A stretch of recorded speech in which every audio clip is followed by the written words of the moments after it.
Hello दोस्तों, आप देख रहे हैं इंडिया खबर। हम बात करेंगे देश दुनिया की 25 बड़ी काम की व महत्वपूर्ण खबरों के बारे में। उससे पहले आपसे अनुरोध है, अगर आपने अभी तक हमारे चैनल को सब्सक्राइब नहीं किया तो प्लीज़ चैनल को सब्सक्राइब ज़रूर करें और हाँ, वीडियो को पूरा ज़रूर देखें। कमेंट में ये भी बताएं ये वीडियो आप किस शहर राज्य से देख रहे हैं। तो चलिए नज़र डालते हैं आज की तमाम बड़ी खबरों पर।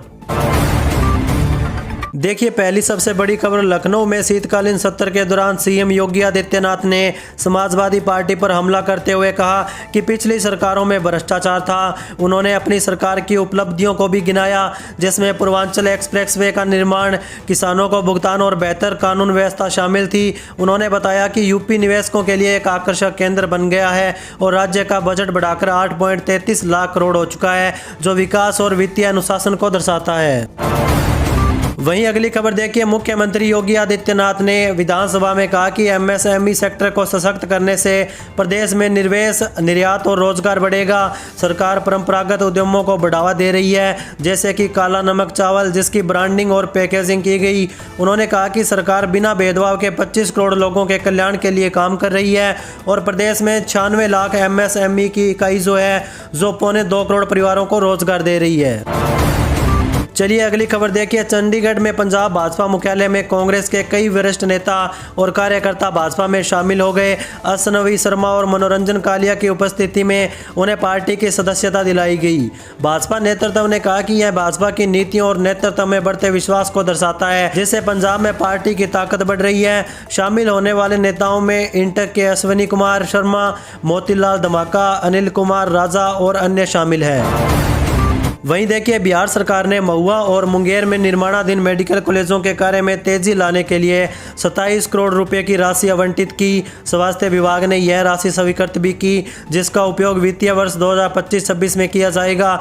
महुआ मेडिकल कॉलेज के लिए 20 करोड़ और मुंगेर मेडिकल कॉलेज के लिए 7 करोड़ रुपए बांटे गए। सरकार का लक्ष्य है कि सभी जिलों में मेडिकल कॉलेज स्थापित कर स्वास्थ्य ढांचे को मजबूत किया जाए। चलिए आगे बढ़ते हैं अपन खबरों में। देखिए, रायबरेली रोडवेज डिपो से प्रधानमंत्री के कार्यक्रम के लिए 115 बसें रवाना की गई। लखनऊ में आयोजित कार्यक्रम के लिए यात्रियों की सुविधा हेतु यह व्यवस्था की गई है। रायबरेली डिपो की 70 और अन्य डिपो से 47 अतिरिक्त बसें भेजी गई। यात्रियों को मुफ्त यात्रा कराई जाएगी और बसों के संचालन पर वरिष्ठ अधिकारी निगरानी रखेंगे। वहीं दोस्तों देखिए, रायबरेली रेलवे स्टेशन पर ट्रेनों में सघन टिकट चेकिंग अभियान चलाया गया, जिसका नाम था मेरा टिकट मेरा स्वाभिमान। अभियान के तहत बिना टिकट यात्रा करने वालों पर सख्ती दिखाई गई। 5 ट्रेनों में छापेमारी के दौरान 326 यात्री बिना टिकट पाए गए, जिनमें 1,04,110 रुपये का राजस्व वसूला गया। एक यात्री को आरपीएफ के सुपुर्द किया गया। यह अभियान एसएम सिद्धार्थ शंकर के नेतृत्व में हुआ। वहीं अगली बड़ी खबर देखिए, रेल मंडल में 1 जनवरी 2026 से नया टाइम टेबल लागू होगा। दक्षिण पूर्व रेलवे अपने यात्री परिचालन में बड़ा बदलाव करने जा रहे हैं। चक्रधरपुर रेल मंडल से प्रस्थान करने वाली ट्रेनों के समय में 5 मिनट से लेकर 1 घंटे तक का अंतर आएगा। रेलवे ने साफ किया है कि यह संशोधित समय सारणी परिचालन सुगमता और तकनीकी कारणों से लागू की जा रही है। चलिए अगली बड़ी खबर देखिए, चंडीगढ़ में पंजाब की आम आदमी पार्टी के विधायक ने फतेहगढ़ साहब में संगत के साथ मिलकर सफाई सेवा की। माता गुजरी जी और छोटे साहिबजादों की पावन धरती पर सेवा का यह कार्यक्रम सिख इतिहास के बलिदान की गाथा पर केंद्रित था। पंजाब सरकार ने श्री अमृतसर साहिब, श्री आनंदपुर साहिब और श्री फतेहगढ़ साहिब को होली सिटी घोषित किया, जिससे पर्यटन और आर्थिक गतिविधियों में वृद्धि की उम्मीद है। वहीं देखिए दोस्तों, हरियाणा में आईएएस अधिकारियों की कमी से ब्यूरोक्रेसी पर दबाव बढ़ने वाला है। मुख्य सचिव अनुराग रस्तोगी समेत 13 आईएएस अधिकारी नए साल में सेवानिवृत्त होंगे। इनमें सुधीर राज्यपाल, राजा शेखर वुंड्रू, अरुण कुमार गुप्ता और अभिलक्ष लिक्की जैसे वरिष्ठ अधिकारी शामिल होंगे। वर्तमान में 42 आईएएस अधिकारियों की कमी है और कई सीनियर आईएएस अधिकारियों के पास 3-4 विभागों का कार्यभार है। सरकार के पास एचसीएस अधिकारियों को पदोन्नत करने का विकल्प भी है, लेकिन पदोन्नति से भरे जाने वाले कई पद खाली हैं। वहीं अगली खबर देखिए, केंद्रीय मंत्री मनोहर लाल ने कहा कि अरावली में खनन पूरी तरह प्रतिबंधित है और पहाड़ियों को कोई खतरा नहीं होगा। उन्होंने मोतीलाल नेहरू खेल स्कूल के स्थापना दिवस पर यह बात कही। उन्होंने कांग्रेस पर अरावली के मुद्दे पर राजनीति करने का आरोप भी लगाया और बांग्लादेश में हिंदुओं पर अत्याचारों पर चिंता व्यक्त की। उन्होंने कहा कि सरकार पर्यावरण संरक्षण के लिए प्रतिबद्ध है।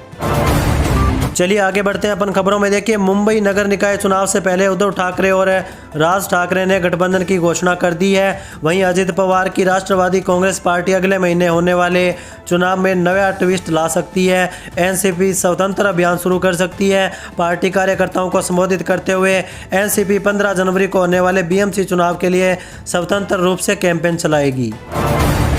वहीं दोस्तों देखिए, दिल्ली एनसीआर के लोगों के लिए बड़ी खुशखबरी है, क्योंकि ग्रेड 4 के प्रतिबंध हटा दिए गए हैं। हालांकि अधिकारियों ने लोगों को सतर्क रहने और प्रदूषण के स्तर पर नज़र रखने की सलाह दी। यह फैसला वायु गुणवत्ता में सुधार को देखते हुए लिया गया, लेकिन सावधानी बरतना अभी भी महत्वपूर्ण होगा। वहीं अगली खबर देखिए, कानपुर में केडीए यानी कि कानपुर डेवलपमेंट अथॉरिटी 96,000 वर्ग मीटर जमीन मिली, जिस पर 13 छोटी छोटी आवासीय योजनाएं विकसित की जाएंगी। इन योजनाओं से शहर में आवासीय सुविधाओं का विस्तार होगा और लोगों को नए घर खरीदने के अवसर भी प्राप्त होंगे। केडीए का लक्ष्य है कि इन योजनाओं को जल्द से जल्द पूरा किया जाए ताकि नागरिकों को लाभ मिल सके। वहीं देखिए दोस्तों, बिहार में नई सरकार के गठन के बाद युवाओं को अधिक से अधिक रोजगार देने की नीति पर ध्यान दिया जा रहा है, इसलिए योजनाएं भी उसी आधार पर तैयार की जाती है। अधिक से अधिक निवेश को आमंत्रित करने की दिशा में काम चल रहा है। इसी कड़ी में मुजफ्फरपुर के मोतीपुर में 300 करोड़ रुपए के निवेश से फूड प्रोसेसिंग व फार्मिंग यूनिट स्थापित होगी, जिससे सैकड़ों युवाओं को रोजगार मिलेगा।